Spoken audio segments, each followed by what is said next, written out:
Será que se fosse eu ou você no lugar de Noé, o Senhor teria poupado a nós, a nossa família, do dilúvio? Eu vou viver os teus planos, eu vou sonhar os teus sonhos, eu vou realizar teus desejos, eu vou viver pra ti. Hoje é mais pra gente refletir em cima disso. Se a nossa conduta tem sido reta diante de Deus, se nós temos mesmo obedecido ao Senhor e se estamos como que afastados e isolados diante de um mundo perverso, se nós mantemos, sabe, a nossa mente bem alicerçada em Cristo, se nós não nos conformamos mesmo com esse século. Olha o que a palavra diz sobre Noé lá em Gênesis 6, 9. Essa é a história da família de Noé. Noé era homem justo, íntegro, entre o povo da sua época, ele andava com Deus. Andar com Deus é vida de intimidade. É o que tanto é ensinado hoje em dia. Buscar ao Senhor, orar ao Senhor, ler a palavra, adorar a Deus. Buscar comunhão com os irmãos, com pessoas que te edificam e te aproximam de Deus. Naquela época, você imagina só, Noé, sozinho lá, com a família dele, em meio a toda uma vizinhança, uma geração corrompida, e só ele andando com Deus. Só ele e a família estavam salvos diante do julgamento de Deus sobre aquela terra, sobre aquela geração. Isso é muito forte. Há uma geração muito pervertida aí fora e você saber que Deus olha para você como uma pessoa justa é uma honra. E nós precisamos, sabe, olhar para nós e refletirmos nisso diariamente, porque temos que andar com diligência, temos que andar verificando se o nosso pensamento está em linha com a palavra. É uma liberdade de estar, sabe, salvo de todas as coisas mais corruptas deste mundo, de ter uma vida eterna, de ter com você o Rei da Glória, sabe, te direcionando, te alimentando diariamente, trazendo paz, equilíbrio para o seu coração, que te dê o fruto do Espírito que habita em você. Enfim, é liberdade, mas é também temor, é também zelo, é também uma entrega completa, porque Ele se entregou por completo por nós. Ele, que é o Rei da Glória, o Criador de todas as coisas, nos amou quando ainda éramos inimigos dele, quando andávamos em pecados e delitos. Então, nós, no mínimo, temos que dar tudo para Deus, sabe? Nós somos propriedade exclusiva de Deus. Então, exclusivo é exclusivo. Não pode ter espaço na nossa mente para coisas que não vêm de Deus. Não pode ter espaço no nosso coração para coisas perversas, pensamentos errados, pensamentos sujos que desagradam a Deus.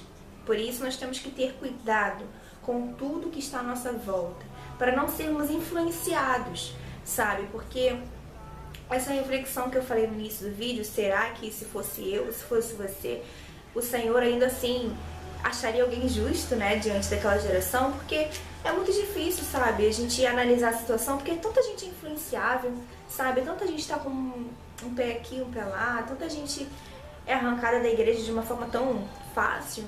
Se fôssemos um de nós lá na época de Noé, será que a gente ia ser influenciado pela galera e viver lá com eles? Ou será que a gente ia se manter firme nos nossos valores, nas nossas convicções, na nossa vida de intimidade com Deus?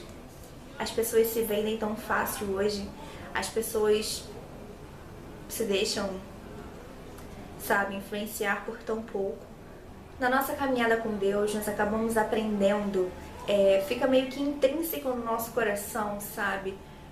Um equilíbrio, né, que o Espírito nos dá através do testemunho interior e um direcionamento. Ah, isso daqui é certo, isso daqui é errado, faz assim, faz daquele jeito. Ele direciona.